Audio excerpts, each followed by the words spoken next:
하나님께서는 이스라엘 민족에게 약속의 땅, 가나안 땅을 주시고 그 가나안 땅에서 살 때에 바로 다른 이방 민족들과 달라야 한다 하는 것을 강조하셨습니다.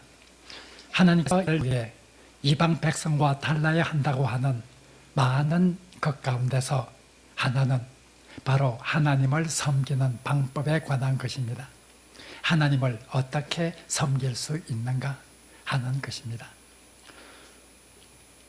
이방 민족들이 자기 신을 섬길 때 하나님을 대하는 그런 자세로 너희들은 여호와 하나님을 섬겨서는 안 된다 하는 것을 누차 강조합니다.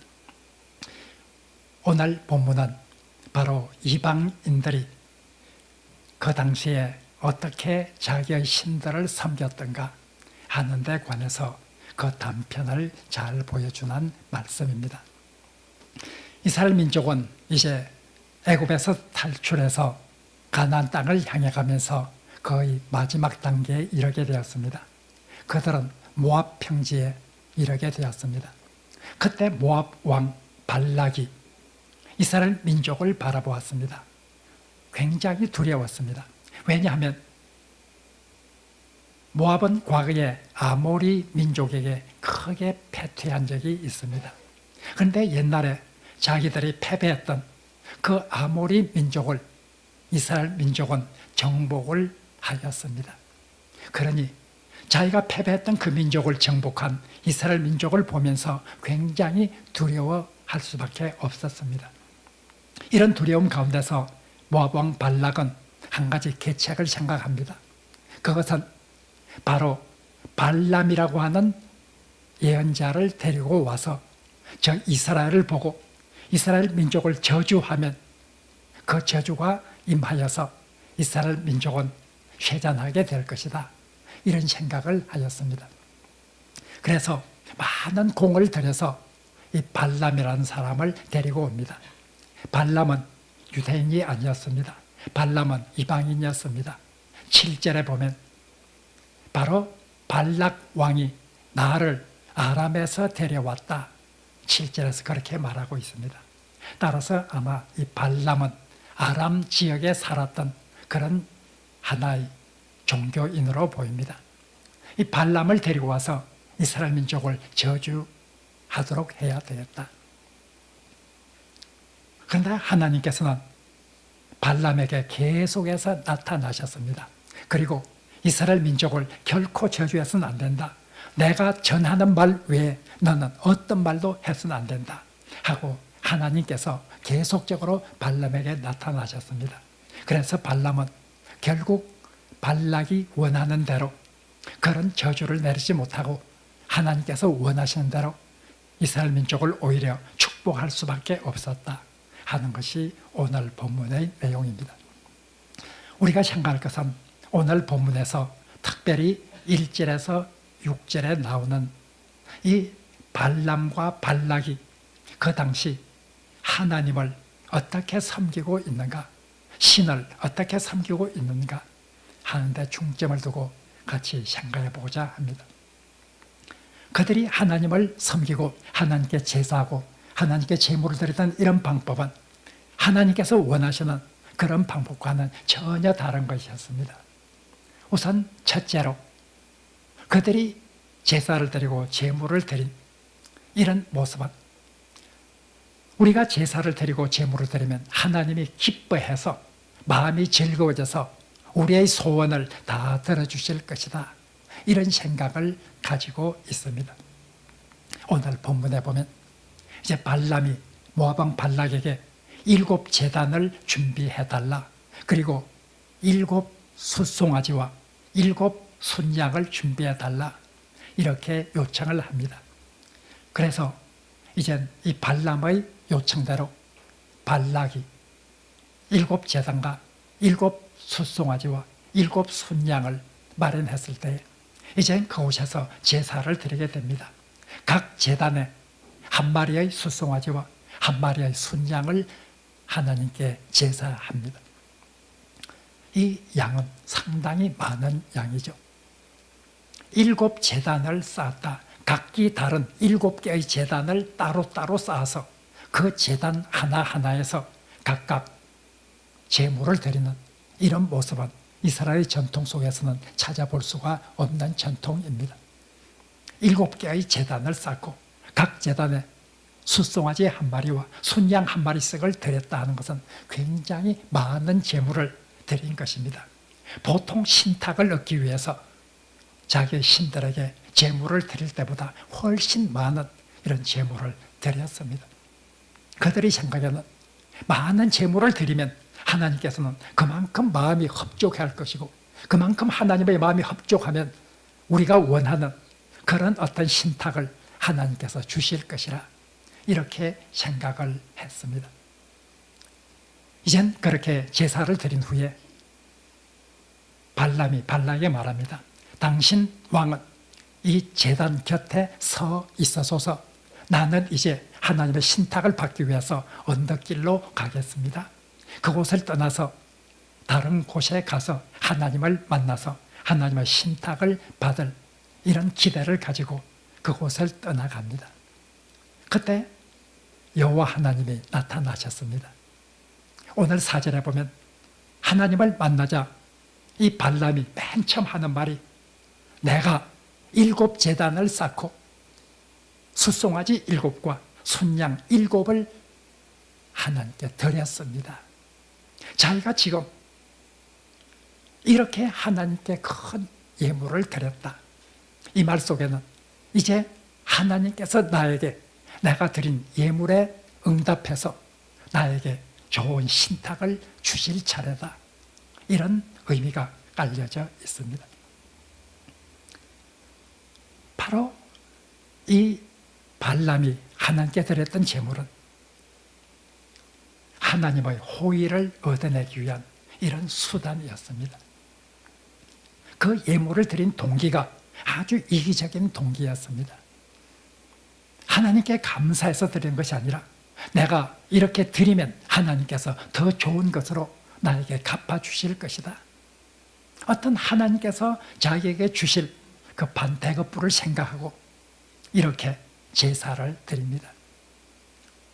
이런 것은 하나님께서 이스라엘을 섬기는 그런 방법과는 하나님께서 이스라엘에게 하나님을 섬기라고 말하던 방법과는 너무나 다릅니다.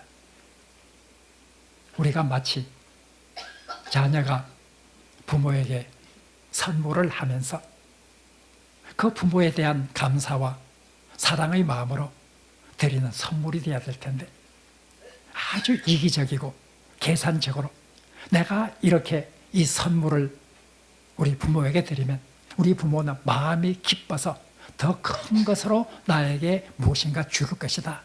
그런 것을 기대하고 그런 것을 계산해서 부모에게 선물을 드린다고 하면 그 선물은 진정한 의미의 선물일 수가 없습니다. 그것은 선물이 아니라 그것은 뇌물입니다. 그것은 뇌물이고 하나님께서는 뇌물을 결코 받으시는 하나님이 아닙니다.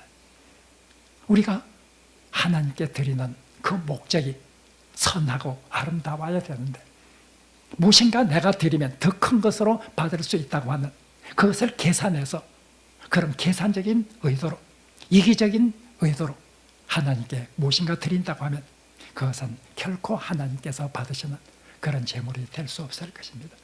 오늘 본문에 보면 이 발람은 내가 이렇게 많은 제물을 드렸으니까 하나님께서는 이제 내가 원하는 좋은 신탁을 주십시오. 이런 의미로 하나님께 다가가고 있습니다. 우리나라의 토착 종교 중에 하나가 샤머니즘이 있습니다. 신적인 존재가 있다. 그리고 그런 신적인 존재들에 의해서 인간의 생사화복이 결정된다. 우리가 복을 받기 살기 위해서는 이 신적인 존재들의 마음을 기쁘게 하고 그들로부터 우리가 복을 받고 살아야 한다. 이런 샤머니즘, 샤만 즉 무당이죠. 무당과 점술가들 이런 어떤 우리 토착 신앙에서 보면 그런 어떤 것들은 한편으로 보면 우리 기독교가 한국에 발전하고 한국에서 부흥하는데 큰 도움이 되기도 하였습니다. 신적인 존재가 있다. 초월적인 존재에 대한 인식, 그리고 생사화복이 그들에게 의해서 주관되어진다. 그리고 그들에게 도움을 청할 수 있다고 하는 이런 것은 우리 기독교 신앙을 이해하기에 많은 도움이 되었습니다. 그러나 중요한 것은 그 샤머니즘과 우리 종교가 결탁되어서 혼합주의적인 이런 잘못된 성격으로 나타날 때가 많습니다. 불교도 샤머니즘과 결탁되어서 원래의 불교의 의미를 퇴색시키는 이런 일이 많이 있었습니다. 유교도 샤머니즘과 결탁해서 본래의 의미를 잃어버린 적이 많이 있습니다. 기독교도 샤머니즘과 결합되어서 마치 내가 하나님께 무엇을 드리면 하나님께서는 기뻐하셔서 나에게 더 큰 것으로 갚아주실 것이다. 이런 생각을 가지고 우리가 예수 그리스도를 믿는다고 하면 그것은 결코 아름다운 신앙은 되지 못할 것입니다. 샤머니즘과 같은 고대 발람이 가지고 있던 이런 어떤 종교와 같은 그런 모습의 종교가 될 수밖에 없습니다. 하나님은 재물이 필요하신 분이 아닙니다. 시편 50편 9절에서 13절에 보면 나는 재물이 필요하지 않다. 공중에 있는 모든 새가 내 것이고 들에 있는 모든 짐승이 다 내 것인데 내가 너희들이 바치는 소와 양, 염소, 비둘기 이런 것이 왜 내가 필요하겠느냐? 세상에 있는 모든 것이 다 내 것이지 않느냐? 너희들이 짐승을 드리고 그 피를 바친다고 해서 내가 그 짐승을 먹겠느냐? 내가 그 피를 마시겠느냐? 나는 그렇지 않은 존재다. 오직 감사함으로 제사를 지내라. 시편 50편 9절 이하에서 모든 것이 내 것이기 때문에 나는 재물이 필요한 그런 존재가 아니다. 재물을 가지고 내 환심을 살려고 해서는 결코 안 된다. 감사함으로 제사를 드려야 한다 하고 시편 기자는 말하고 있습니다. 우리는 이런 잘못, 하나님의 호의를 이끌어내기 위해서 하나님께 드리는 이런 예물은 하나님께서 기뻐하시는 것이 아니라고 하는 것을 다시 한번 생각해 보아야 합니다. 두 번째로 오늘 이들이 잘못된 것은 바로 하나님과의 관계가 중요하다는 것을 그들은 생각하지 않습니다. 오직 많은 재물을 드리고 재물을 통해서 하나님의 마음을 기쁘시게 할 수 있다. 이렇게 생각을 합니다. 그러나 가장 중요한 것은 하나님의 마음을 가장 기쁘시게 할 수 있는 것은 재물이 아니라 그 사람이 하나님과 어떤 관계에 있는가, 하나님과의 관계가 가장 중요합니다. 하나님과 어떤 관계가 있는가. 우리의 소원을 제물을 드림으로써 하나님께서 들어주실 것이다. 우리 재물 때문에 하나님께서 들어주시는 것은 아닙니다. 우리가 자식의 소원을 들어줄 때에 자식이 부모에게 주는 그 선물 때문에 들어주는 것이 아닙니다. 그것은 자식이기 때문에 들어주는 것입니다. 가장 중요한 것은 자식이기 때문에 들어주시는 것이지 그들이 부모에게 하는 선물이나 혜택 때문에 자식들의 소원을 들어주는 것은 결코 아닙니다. 관계, 아버지와 자식의 관계, 이 관계가 가장 중요합니다. 우리가 제사를 드릴 때도 우리가 예물을 드릴 때도 하나님과의 관계가 바로 되어 있는가, 그 관계가 가장 중요하고 그 관계가 바로 되어 있느냐에 따라서 우리의 제물은 하나님께 연락되기도 하고 연락되지 못하기도 할 것입니다. 예수님께서 우리에게 기도하는 법을 가르쳤습니다. 마태복음 6장 9절에서 13절에 보면 예수님께서 제자들에게 그러므로 너희는 이렇게 기도하라 하고 주기도문을 가르쳐 주셨습니다. 거기에서 이렇게 구하라. 그러나 그 구하기 전에 맨 처음 우리가 해야 될 말씀은 하늘에 계신 우리 아버지, 하늘에 계신 우리 아버지, 이 말씀 다음에 6개의 간구를 하나님을 향해서 말하게 됩니다. 그 6개의 간구를 말하기 전에 중요한 것은 하늘에 계신 우리 아버지, 우리는 기도하는 자로서 하나님 앞에 나아간 자로서 하나님을 거룩하신 분으로, 하늘에 계신 분으로 우리 인간과는 비교가 되지 않는 그런 초월적인 존재로서 우리는 하나님을 인정하고 있는가? 그러나 그 초월적인 존재가 바로 나의 아버지 되시는 분이라고 하는 이런 친밀한 하나님과의 관계가 이루어지고 있는가? 그렇게 이루어질 때 하나님께서 우리가 기도하는 그 기도를 들어주신다는 것입니다. 우리가 하나님 앞에 나갈 때 가장 중요한 것은 예물이 아니라 예물을 드리는 자의 하나님과의 관계입니다. 고대 이런 발람이 드리는 이런 제사의 모습, 우리 나라의 도착 종교인 샤머니즘에서 드리는 그런 제물들은 신과의 인격적인 관계보다는 제물 자체가 하나님을 기쁘시게 할 것이라 이런 착각을 가지고 있습니다. 하나님께서는 결코 그렇게 말씀하지 않습니다. 우리는 하나님과 바른 관계 속에서 예배를 드리고 바른 관계 속에서 예물을 드리고 있는가 생각을 해야 합니다. 마지막으로 발람이 드린 이런 모습을 보면 재물의 많고 작음, 재물을 가지고 하나님께서 기뻐하실 것이라 이렇게 생각을 합니다. 어떤 그 사람의 삶, 그 사람의 행위에 관해서는 전혀 관심이 없습니다. 우리나라 토착 신앙인 샤머니즘이나 이런 점성술에도 보면 그들이 어떤 제물을 드리고 하나님의 복과 화를 미리 예언하는 이런 데 중심이 되어 있지, 당신은 윤리적으로 바르게 살아야 합니다, 그런 어떤 점괘나 그런 어떤 부당이 주는 그런 것은 거의 찾아볼 수 없을 것입니다. 우리의 행위에 관해서 그들은 무감가합니다. 한국 교회가 샤머니즘과 결탁해서 오직 하나님을 나에게 복을 주는 이런 수단으로 생각을 하고 하나님이 원하시는 그런 삶을 살아가려고 하는 이런 삶에 대해서는 굉장히 의식이 약화되어 있습니다. 한국의 개신교가 바로 그 대표적입니다. 하나님은 나에게 복을 주어서 내가 잘 살고 잘 먹고 잘 되게 해주는 이런 분으로서 그런 수단으로서 생각을 하면서 정작 하나님이 나에게 원하시는 것이 무엇인가, 우리의 삶의 열매를 가지고 하나님께 나가야 되는 이런 데 관해서는